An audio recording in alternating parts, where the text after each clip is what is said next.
ऐसे ना। बहन जी, यार गोल्डन। गोल्डन कोई नहीं बोलेगा क्या? हाँ, पूनम बहन जी जी हैं। संगम नवामी। ये पूनम बहुत बहन जी वो बोल देंगी। ठीक है। पूनम बहुत बहन जी गोल्डन आए गोल्डन रूल पे बोलने के लिए।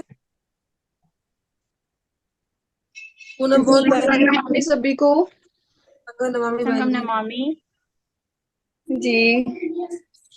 आज जैसा कि संगादेश हुआ है, आज गोल्डन नंबर 10 पर मुझे बात रखनी है। समण संघ, जो कि पुरातन समय का, प्राचीन समय का हमारा संघ है, प्रकृति के नियमों पर आधारित, जिसमें सभी लोग समता और समानता के साथ में, बंधुता के साथ में रहते हैं, उन लोगों के संघ को समण संघ कहा गया है। समण संघ, जो कि हमारे सामने से, हम हमारी पहचान से ओझल हो चुका था, उसमें से हमारे जो महापुरुष हैं उनकी किताबों को अध्ययन करके, उनके द्वारा जो लिखा हुआ लिटरेचर है उसको अध्ययन करके हमारे साथियों ने उसको फिर से पुनर्जीवित किया है। समण संघ ही एक आखिरी रास्ता है जिससे हम हमारी चुनौतियों, हमारी समस्याओं, और वर्तमान में जो हमारा समाज शोषण का शिकार हो रहा है, जिसके जितने भी अधिकार जो छीन लिए गए हैं, जो खत्म होते जा रहे हैं, जिनका हम धीरे धीरे हमें पता चल रहा है कि किस तरीके से हमारे साथी लोग शोषण का शिकार हो रहे हैं। आज हम देख सकते हैं कि महिलाओं, बच्चों, बड़ों, सभी समण लोगों के साथ अन्याय, दुराचार हो रहा है। इसी के लिए जो समण संघ है वो काम करता है। समण संघ नया नहीं है। भगवान बुद्ध और उनसे भी पहले के समय में समण संघ हुआ करता था। जब हम किताबों में पढ़ते हैं विद्यार्थी जीवन में, तो हम जान पाते हैं कि हमारा जो देश है प्राचीन समय में कई गणराज्यों में बटा हुआ था, और जनपद थे, गणराज्य थे। उन जनपद गणराज्यों में से ही जो गणराज्य थे वो संघ के रूप में ही रहते थे। और शाक्य कुल के जो लोग थे, शुद्धोधन, सिद्धार्थ गौतम, जिनके बेटे हुए, वो भी इस संघ के सदस्य थे। तो उन्होंने भी सारे नियमों की पालना की, और अगर कोई नियमों की पालना नहीं करता है तो संघ उसके लिए सजा का प्रावधान करता है, जिससे कि संघ के नियम बने रहें और संघ के लोगों की सुरक्षा बनी रहे। तो संघ के जितने भी नियम हैं, जिनको हम बहुत बेहतर तरीके से समझ पा रहे हैं, जैसे जैसे हम जूम मीटिंग से जुड़ रहे हैं अपने और समण भाइयों के द्वारा, भाई बहनों के द्वारा, समणियों के द्वारा, हम इन नियमों के बारे में सुनते रहते हैं। और हम वास्तव में समझ रहे हैं कि आधुनिक समय में इन नियमों की बहुत आवश्यकता है, क्योंकि कितने ही संगठन हमने देखे हैं कि जो सभी एक ही काम कर रहे हैं संविधान बचाने के लिए, और हमारे लोगों के को शोषण मुक्त करने के लिए, हमारे लोगों को सशक्त करने के लिए काम कर रहे हैं। लेकिन संगठन अपने आप में ही लड़ते रह जाते हैं, और जो चंदे का जो खेल है, जो चंदे की जो बात है, वो उनके बीच में आपसी मनमुटाव पैदा कर देती है, और उनका जो मूल मकसद है उससे उनको भटका देती है। और सभी लोग अपना छोटा छोटा संगठन बनाते हैं, अर्थात जाति उपजाति के आधार पर संगठन बनाते हैं, जिससे कि उनके जो उद्देश्य हैं वो कहीं ना कहीं अधूरे रह जाते हैं, क्योंकि वो बहुत ही सीमित लोगों के लिए होते हैं। जबकि समण जो शब्द है, समता आधारित, प्रकृति आधारित जो लोग हैं, जिनको हम आज के समय में SC ST OBC कहते हैं, उनके लिए कार्य करता है। जो धार्मिक अल्पसंख्यक हैं, उनकी समस्याओं या उनको संगठित करने के लिए, उनको इकट्ठा करने के लिए, जिससे प्राचीन समय में जो हमारा गौरव था, गौरवशाली इतिहास था, हमारे लोग सुख शांति से रहते थे, शोषण का शिकार नहीं होते थे, हम देने वाले थे, लेने वाले नहीं थे, भिक्षा का काम हमारा नहीं था। दूसरी मानसिकता या विपरीत मानसिकता या वमन मानसिकता के जो लोग हैं, वो ही हमेशा हमसे मांगने का कार्य करते हैं। एक वमन हमारे द्वार पर आया, हमने कई बार ऐसा कहानियों में सुना है। तो इन उदाहरणों से हमने ये जाना है कि वमन संस्कृति ने हमारा बहुत नुकसान किया है, और समण संघ जो है, जो कि हमारा पुराना संघ है, उसको फिर से जीवंत कर हम अपने उन्हीं उद्देश्यों को प्राप्त कर पाएंगे, जिनके लिए हमारे महापुरुषों ने हमें बार बार प्रेरित किया है।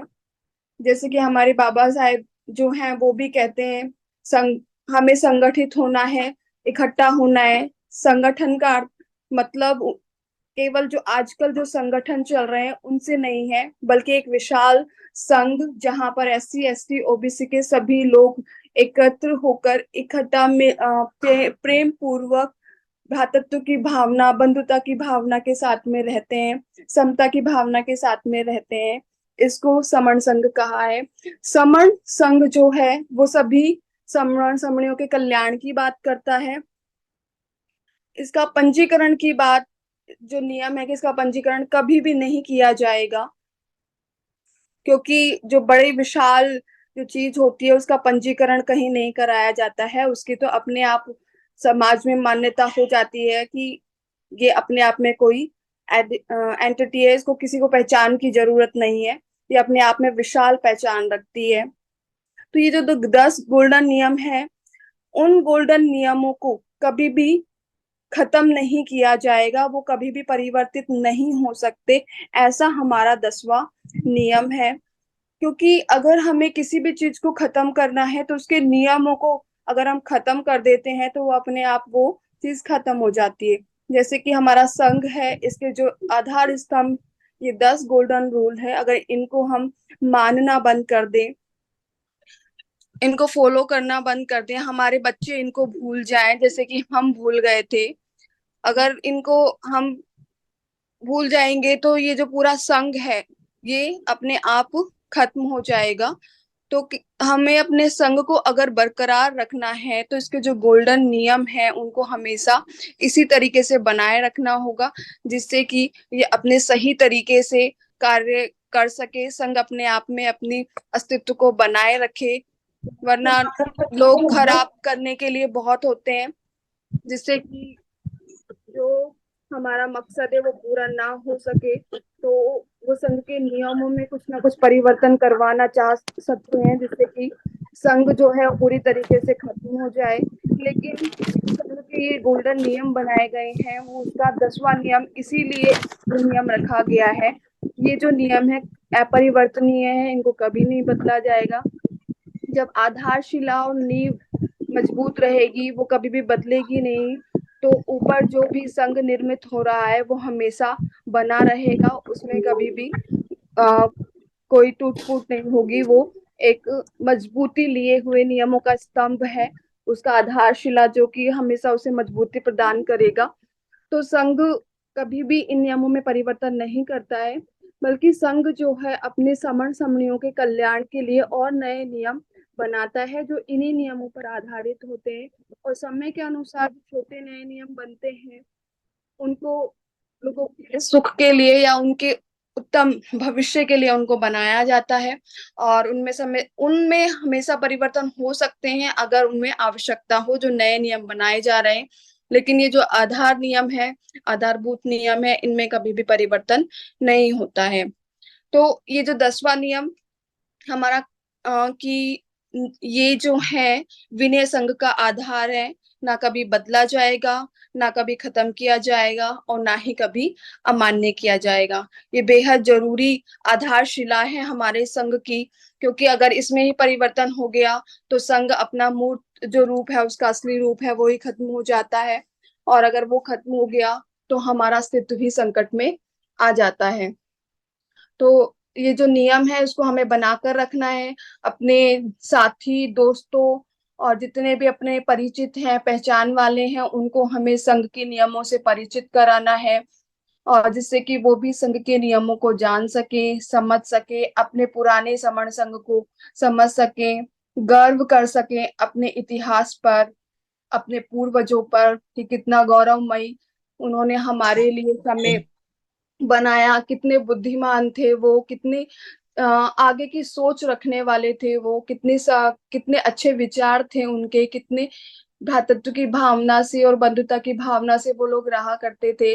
ऐसा ही समाज हमें फिर से अगर निर्मित करना है तो हमारे समण संघ में जो हमारे महापुरुष हैं, जो कि हमेशा साथ साथ रहने की, संगत करने की, साथ बैठने की, अपने साथियों के साथ उनके दुख को, उनके साथ को, उनकी समस्याओं को मिल बांट कर देखने की ये जो परंपरा है, इसको हमें हमेशा अपनाना चाहिए। और जो सन्निपात बाहुल जो हर शनिवार को होता है, उसमें हमें परिवार सहित एक दूसरे के साथ मिलना चाहिए। गांव में जो आसपास के जो लोग हैं उनको हमें अ, मिल करके सुनना चाहिए। जब हम बैठेंगे तो हमारे जो रिश्ते हैं वो और अच्छे होते जाएंगे, और एक बड़ा परिवार केवल अपने राज्य जिले में ही नहीं, देश में और विदेश में भी हमारा एक बड़ा अंतरराष्ट्रीय संघ होगा, जो कि अभी काफी धीरे धीरे मजबूत हो रहा है अंतरराष्ट्रीय स्तर पर। कई साथी हैं हमारे जो समण संघ से जुड़े हुए हैं, जो अपने प्राचीन गौरवमय इतिहास को समझ रहे हैं, और वहां पर भी विदेश में भी समण संघ के बारे में बातें करते हैं। तो हमें भी यहाँ पर भारत में, जहाँ इसकी ज्यादा जरूरत है, इस विचार को अधिक से अधिक पहुंचाने की, जन जन में पहुंचाने की। जैसे कि काशीराम जी ने बाबा साहेब का जो विचार है, जय भीम जो है, जो क्रांतिकारी विचार है हमारे महापुरुषों को, उनको जन जन तक पहुंचाया। ऐसे ही हमें वो उन विचारों को जन जन तक पहुंचाना है, अपने भाई बहनों के साथ उन चीजों को बांटना है, जिससे कि वो भी अपनी सही दिशा पर और अपना जो उनका खुद का जो दायित्व है संघ के लिए, उसको पूर्ति कर सकें। विनय नियम जो कभी नहीं बदले जाएंगे, उनको बदलने का यही कारण है कि अगर वो बदल गए तो संघ हमारा नष्ट हो सकता है। तो हमें गोल्डन नियम जो है 1 से 9, उनको हमें हमेशा अच्छे से अध्ययन करना है, जिससे कि हम दूसरों को बता सकें और अपने जीवन में आत्मसात करना है। कि जैसे केवल हमें समण जो व्यक्ति है, यानी कि SC ST OBC को अपना, या माइनॉरिटी धार्मिक जो अल्पसंख्यक है उसको अपना साथी समझना है, क्योंकि वो वास्तव में प्राचीन समय से जो मूल निवासी कहे जाते हैं गोंडवाना लैंड के, वो सभी हम लोग एक ही हैं। और जाति पर हमें कभी बात नहीं करनी है, क्योंकि जाति तो इंसानों की होती नहीं, वो तो मानव है। जाति प्रजातियां तो अलग होती हैं। तो हमें इसी विचार को हमें अपने में और अपने भाई बहनों और अपने दोस्तों में इसको प्रचारित करना है कि जाति की जो व्यवस्था है, जो मानसिकता है, उसको दूर करें, और आपसी रिश्ते अपने SC ST OBC समाज में उसको प्रगाढ़ रूप से बनाए रखें। और संघ के अंदर केवल संघ की बातें की जाती है, इसलिए संघ कभी भी समणों का बुरा नहीं कर सकता, उसके गलत, उसके विपरीत कार्य नहीं कर सकता, क्योंकि वो संघ की बात करता है। गलतियां या फिर दुराचार या फिर जो गलत निर्णय होते हैं, वो व्यक्ति विशेष के द्वारा जरूर लिए जा सकते हैं, क्योंकि वो अपने बारे में सोच रहा होगा, या फिर किसी व्यक्ति की तरफ आकर्षित होकर, या व्यक्ति पूजा के तहत हम ऐसा कार्य जरूर कर सकते हैं। लेकिन जब संघ में लोग होते हैं, जैसा कि हम समझते हैं कि यहाँ पर तो हाउस लगता है और वहां पर नियम बनाए जाते हैं, तो वहां पर सब मिल करके अपनी राय दे करके किसी बिंदु पर तब जा करके नियम बनते हैं। तो जो संघ जब है, तो वो हमेशा समणों के कल्याण की ही बात करेगा, उसी के नियम, उसी के तहत वो नियम बनाएगा। कोई भी जो योजना बनाएगा उनके भले के लिए बनाई जाएगी। इसके बाद एक और बात जो कि गोल्डन नियमों में कही गई है, हमारा एक गोल्डन नियम है, गोल्डन नियम नंबर 8 की संघ राजनीति में कभी नहीं जाएगा। ये भी अटल सत्य है, ये आधार स्तंभ हमारा नियम है कि राजनीति में संघ नहीं जाएगा, क्योंकि संघ अपने आप में एक पूरी बड़ी व्यवस्था है, एक बड़ा परिवार है, जिसके कुछ लोग अगर वो चाहते हैं तो वो राजनीति में जाएं, जिससे कि समण विचारधारा के व्यक्ति राजनीति में जाएंगे, बल्कि हमारा जो संघ है वो पूरा राजनीति में कभी नहीं जाएगा। वो कभी चुनाव के लिए नहीं कहेगा, वो कभी पार्टी की बात नहीं करेगा कि वो एक पार्टी बन रहा है। हमारे लोग जो समण समणी है वो कभी भी राजनीति में जा सकते हैं, उनसे परमिशन संघ के सामने प्रस्ताव रख कर जाएं, जिससे कि सभी समण उनका साथ दें, जिससे कि हमारी मानसिकता के लोग जो हैं वो सरकारों में पहुंचे और समणों के लिए, कल्याण के लिए योजनाएं बनाएं, वहां पर सरकारें चलाएं। बस यहाँ एक थोड़ा सा ये रहता है कि वो समण व्यक्ति यहाँ पर अब सक्रिय भागीदारी नहीं निभा पाएगा, यहाँ पर जो नियमावली बनती है उसमें अपने विचार नहीं रख पाएगा। बाकी वो समण तो जन्म से है, जो रहता ही है और रहेगा। तो हमारा जो आज का जो विचार था, जो कि 10वां नियम जो कभी नहीं, ये जो ऊपर के हमारे जो नियम है, गोल्डन नियम है, ये कभी नहीं बदले जाएंगे, कभी नहीं बदले जा सकते हैं, चाहे कोई भी समण संघी आ जाए। अभी जो समण है, जो बाद में भविष्य में कभी समण होंगे, वो कभी भी इन गोल्डन नियमों में परिवर्तन नहीं कर पाएंगे, क्योंकि ये इसकी आधारशिला है जिससे समण संघ और उत्तरोत्तर मंजिलों को प्राप्त करेगा, एक बड़ा संघ बनता जाएगा। और इसके जैसे कि हमारे संविधान में जो उद्देश्य का है, उसमें उसके आधार पर ही हमारे संविधान के और अमेंडमेंट्स होते हैं, इनको ध्यान में रखा जाता है कि वो प्रभावित ना हो। ऐसे ही हमारे जो समण के जो संघ के जो गोल्डन नियम है, इनको हमेशा मुख्य बिंदु के तौर पर रखा जाएगा, मध्य में रखा जाएगा, आधारशिला के रूप में ये हमेशा रहेंगे और हमें मार्गदर्शित करेंगे कि इसी आधार पर हमें अपने समण के जो कल्याण के लिए जो विचार और जो नीतियां बनानी है, इन पर आधारित रहेंगी। इसी के साथ आप लोगों ने मुझे यहाँ पर इसके वक्तव्य के लिए वक्त दिया, इसके लिए बहुत बहुत धन्यवाद। संगं नमामि। अगर मुझसे कोई त्रुटि हुई हो तो संग मुझे माफ करें। जय भीम, नमो बुद्धाय।